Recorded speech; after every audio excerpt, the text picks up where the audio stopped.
corner where the windowless side of one building pulls back 8 feet farther from the other, an opportunistic sycamore tree shelters a long metal park bench anchored in cement.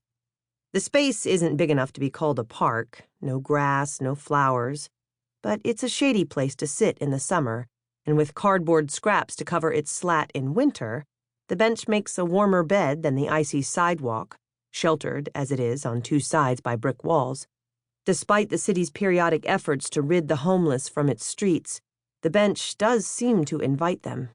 The nearest bus stop is a block away, and the storefronts on the other side of the street are not for browsing, but strictly utilitarian. An electrician, a shoe repair, a locksmith, and a dry cleaner's. Locals seldom use the bench, and they don't complain about the street people who do. Live and let live. Except when they don't.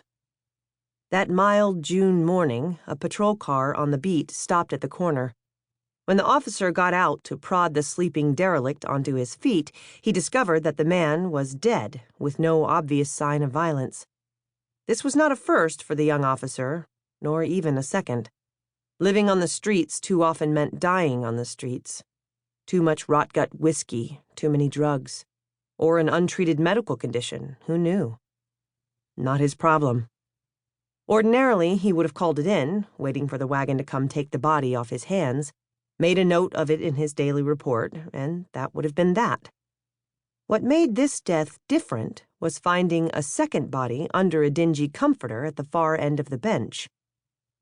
"I thought it was the first guy's belongings," the officer told Lieutenant Sigrid Harald when the homicide team arrived.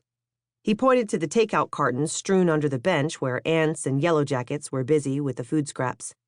A crumpled bag bore the logo of a nearby Italian restaurant.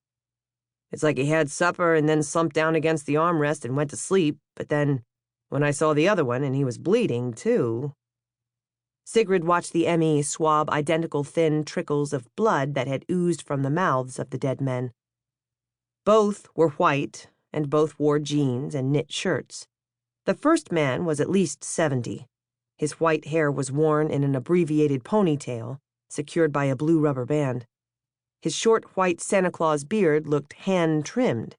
His green, long-sleeved cotton t-shirt was marginally newer than the faded gray shirt of his companion in death, and he wore thick leather sandals without socks, while the other man had on ragged sneakers.